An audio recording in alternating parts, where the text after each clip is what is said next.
دیکھیے بخشش کے لیے ہم سب گناہ گار ہیں، ہم سب کون ہیں؟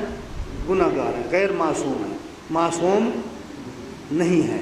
اللہ تبارک و تعالیٰ نے کچھ مواقع فراہم کیے ہیں ہمارے لیے، کچھ موقع ہمیں دیے ہیں، ان سے فائدہ اٹھاؤ، اپنے گناہوں کی مغفرت کیا کرو؟ طلب کرو۔ ان میں سے ایک یہ ہے،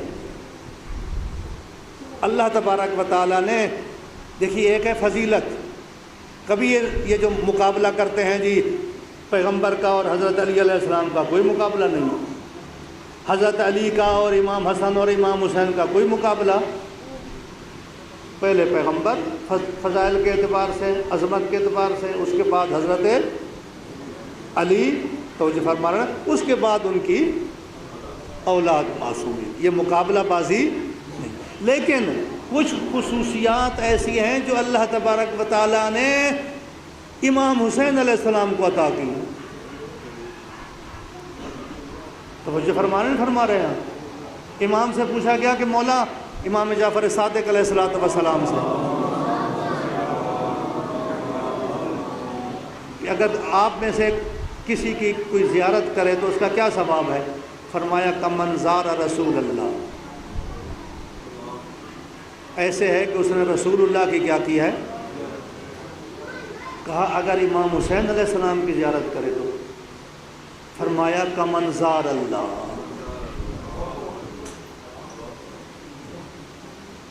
ادھر یہ ہے کہ یعنی گویا کہ وہ پھر ادھر حساب ہے، اللہ تبارک و تعالیٰ نے کچھ چیزوں کا حساب اپنے پاس رکھا ہے۔ نماز شب کا کیا ثواب ہے؟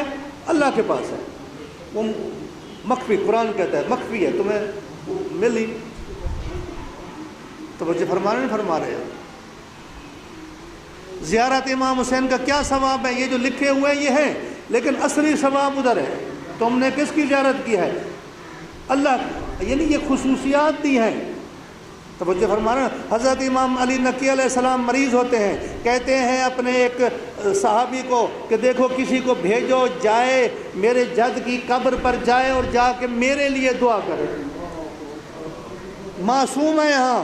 وہ کہتے ہیں میں گیا، ایک حضرت کا ماننے والا تھا، اس کو کہا کہ مولا یہ فرما رہے ہیں، کہتے ہیں میں چاہتا ہوں سمعاً و طاعتاً، لیکن میری سمجھ میں نہیں آ رہا کہ وہ معصوم ہے، وہ معصوم ہے، یہیں بیٹھ کے دعا کر سکتے ہیں، میں غیر معصوم جاؤں گا ادھر ظاہری طور پہ کیا ہے، لکڑیوں کا ایک کبا بنا ہوا ہے، ادھر میں جا کے دعا کروں گا، میری دعا۔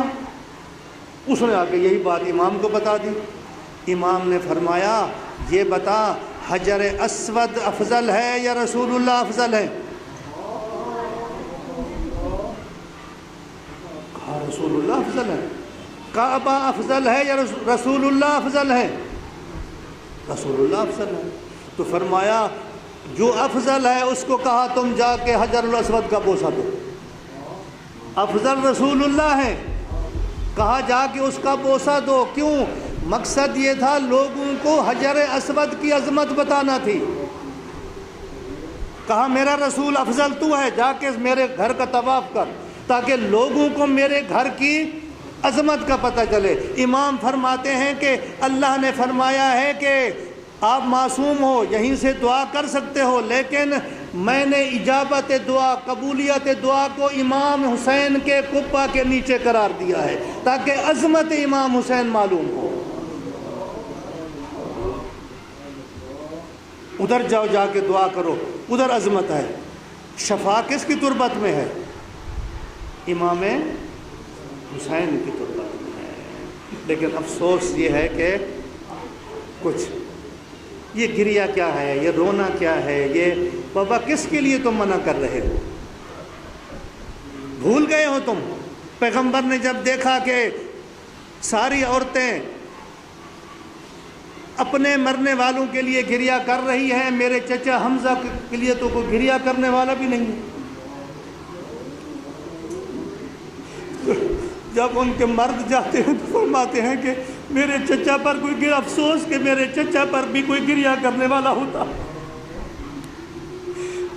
جیسے مردوں نے سنا جا کے اپنی عورتوں کو کہتے ہیں رسول اللہ کی خواہش ہے، انہوں نے سب نے اپنے اپنے عزیزوں پر گریہ چھوڑ کے کس پر گریہ شروع کر دیا؟ جناب حمزہ پر۔ جیسے ہی رسول اللہ کو اطلاع ملی سب کے لیے دعائیں دی کہ خدایا ان کے مرحومین کی مغفرت فرما، ان کو صحت اور سلامتی۔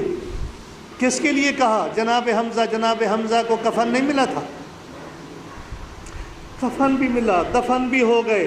رسول اللہ نے حتیٰ اپنی عبا ڈالی تھی۔ جب بہن آ رہی تھی نا، جب پتہ چلا کہ بہن آ رہی ہے، بھائی کی لاش اس حالت میں پڑی ہوئی ہے، کہا کوئی کپڑا لے آؤ، حمزہ کی لاش پہ ڈالو، بہن یہ حالت نہیں دیکھ سکے گی۔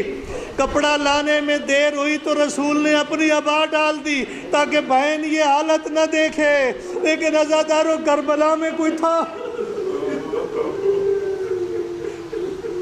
ادھر تو کفن بھی دیا گیا، ادھر تو دفن بھی کیا گیا، لیکن نواز رسول کو نہ کوئی کفن دینے والا تھا، نہ کوئی دفن کرنے والا تھا۔ آج اگر گریہ کرو گے نواز رسول کو تو رسول اللہ دعائیں دیں گے، تمہیں بھی دعائیں دیں گے، تمہاری اولاد کو بھی دعائیں دیں گے۔